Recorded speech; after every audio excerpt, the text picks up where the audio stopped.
Cartoons, the animated frontier. These are the voyages of the Cellcast podcast.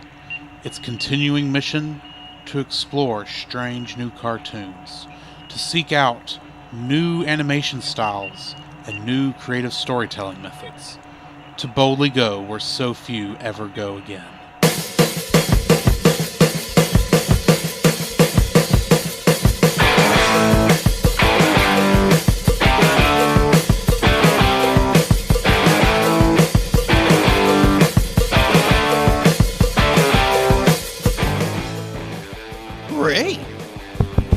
Am I wrong? Okay. This podcast is a part of Christian Reek Central Network. Wrong. Hey, Scoop, what are you doing, man? I don't know. I'm supposed to be reading an ad. All right, hold on. Give me it. Okay. All right. This podcast is part of the Christian Geek Central Network at ChristianGeekCentral.com. Hello and welcome to another episode of the Cellcast, The animated series. Joining me today is a man who just needs to escape, Jacob. Why, thank you. I'd like to introduce our co-host, a man who has to solve a riddle to get out of a certain jail cell. Welcome, Drew. How are you doing, Jacob? I am doing swell. Alrighty. We are, of course, still going through Tangled, the series, and today we are on Season 1, Episode 5, Cassandra Vs Eugene, which aired April 21st, 2017. It was directed by John O. and written by Katie Matilla, and it guest stars a returning person. Yeah, from the movie. Ron Perlman as the Stabbington brothers. That is how it's credited. The good Hellboy. Right. Going into the summary of the episode, Cassandra and Eugene have been arguing a lot. In order to coerce them to get along, Rapunzel tricks them into entering a dungeon cell and locks them up so they can settle their differences. Of course, Rapunzel's plan doesn't go well when the Stabbington brothers plan to take advantage of this by getting even with Eugene and Cassandra. The trivia for this episode: this is the first episode where Cassandra is revealed to be adopted by the captain of the guard and has no recollection of her true parentage. And I just want to point out, when I was getting that bit of trivia, the words true parentage were a link. Oh, and I was doing my best to not click that link. Don't click the link. Do not click the link. Even though I think I know what that link would tell me, I did not click the link. Good deal. All right. Good man. So, what did you think of this episode? Oh, I've always seen Cassandra and Eugene. The two characters are always bickering. Be like, yes. when you said in the synopsis, be like, they're always going to be like, that's almost an understatement. Yes. That'd be like they are just backbiting each other the entire time. It doesn't matter. Be like, one's got to get in one little pot shot every 2 minutes. Mm-hmm.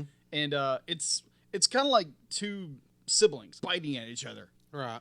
It'd be like you're an only child, where with me, be like, I have two younger brothers. And so, like, yeah, we would like bicker back and forth. But I can understand where if you have a younger sister or a younger brother or vice versa, but like where the backbiting and the fighting would just get more intense. Okay. From what I understand from people I know and who have kids of that age or grew up with the opposite sex for a brother or sister. And so yeah, I could totally understand that.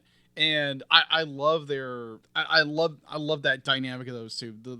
They're at each other the entire time, and I love that. And so it's Rapunzel's be like, oh, I've got to make everybody friendly to each other because that's her worldview.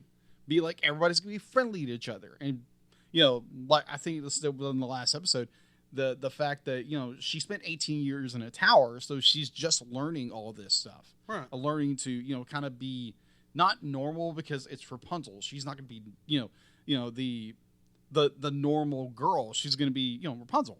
Yeah, and so Rapunzel takes on herself to be like, I've got to make these two come together or like be friendly to each other. Otherwise, it's just driving me batty. And well, she's trying to get some work done. Yeah, she's trying to. She's having a hard time with it. Yeah.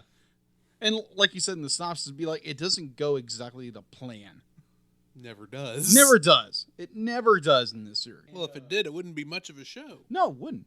And the fact that we get Ron Perlman reprise his role as the Stabbington brothers, I love that. When I first watched the episode and heard it, and I was like, oh my gosh, that's Perlman. Yeah. And it was like, yes, I was so excited. And you get the Eugene and Cass work together in order to put this puzzle together. And it would be like they finally get everything together, but also they can't agree on it. They can't be like, how do you use it? It breaks, falls where the Scavenger Brothers, they figure it out, break out. Well, except here's the thing. They do put the thing together correctly, Yeah. but they do not use it. No, it's they supposed to don't. be used. They pick it up and just knock the guard out with it and get the key from him, Okay. which I thought was hilarious. That was very funny. I was like, different use, but hey, effective. Exactly.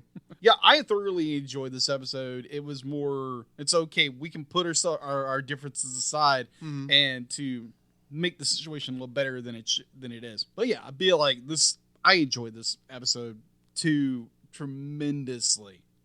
Yeah, that's what I think about the episode. All right. Well, one interesting thing. You talked earlier about how they're always bickering like their brother and sister. Right. I had a kind of a different perspective Okay. on it. Being an only child, I, of course, can't base anything on my personal experience, but I do watch a lot of television. Okay. Particularly one show that's set in space. I'm referring to Star Trek. Of course. And for whatever reason, in my mind, I started putting together, at least for this episode, Oh, now I go. Rapunzel is Kirk. I got to be very careful how I put this. Flynn, I think, is more Dr. McCoy, and Cassandra is kind of Spock. There we go. And Spock, if you ever watched Star Trek, the original series, you know that Spock and Dr. McCoy are always debating everything. Spock has a logical perspective. Dr. McCoy's got a more emotional perspective. Right. They're not exactly one-to-one, but admittedly, Eugene is there to have fun. Right.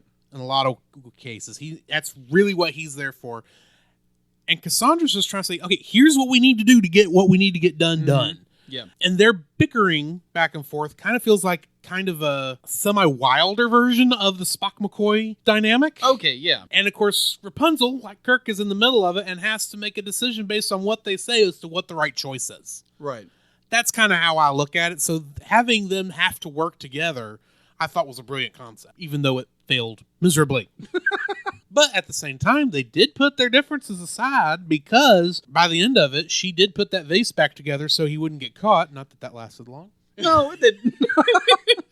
I forgot about that part before you said it. It's like, good call. Yeah. Anyway, I think that pretty much ends the discussion on this one. I think so. So join us next time when we will be reviewing episode 6, The Return of Strongbow. Come, Jacob. We must prepare for next week. Prepare for what, Drew? The same thing we do every week, Jacob. Record a podcast! Oh, boy.